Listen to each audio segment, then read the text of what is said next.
Okay, this two reactions involve different energy considerations. The first one's more of a stoichiometry problem, and the second one is a directionality sign-wise. So we'll work the first one first.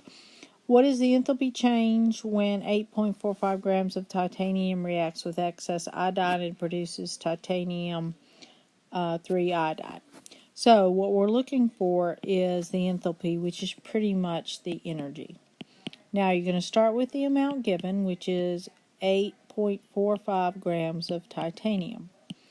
Now the titanium, you just look on the periodic table and find out it's 47.867 grams of titanium per 1 mole. Now why must we convert it to mole? Because we're using an equation. And if you're going to work through the equation, you've got to go.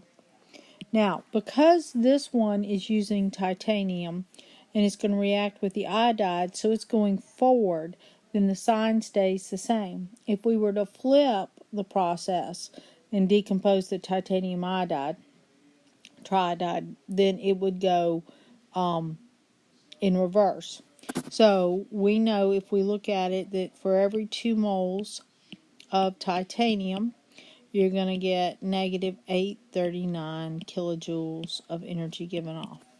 So when we run the numbers, anything on top is multiplied, anything on the bottom is divided. We get negative 74.05467 kilojoules. Now, this is a standard straight stoichiometry multiplication division.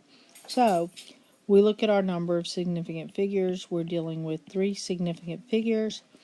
Therefore, it's negative 74.1 kilojoules because the 0 is followed by a 5. So that's real simple for that one.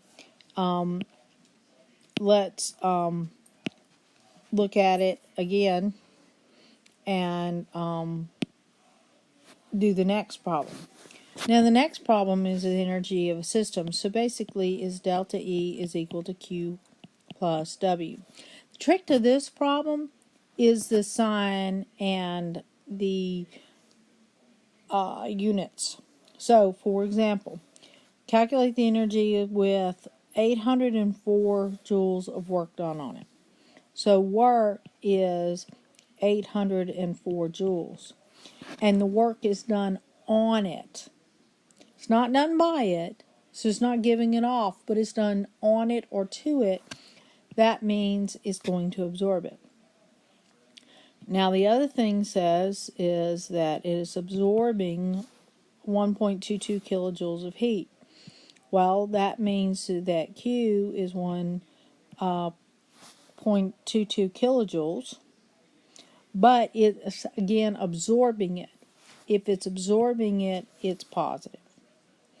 So the net effect on this one is we have to add them together because they're both positive. But when we look at it, wait a minute, one of them's in joules and one of them's in kilojoules. Now it doesn't matter which way you do it. So if we were to do it in joules, then it's going to be 804 joules plus 1,220 joules added together, which is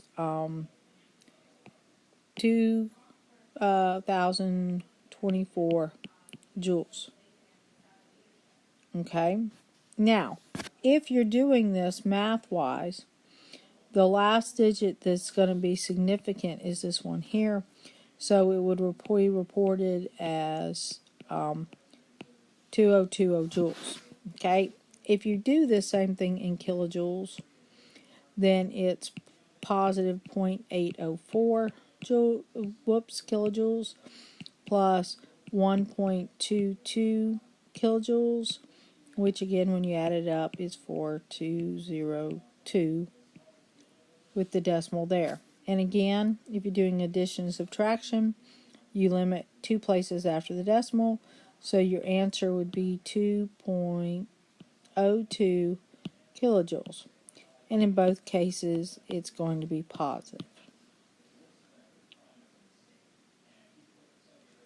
Alright, now if I could get this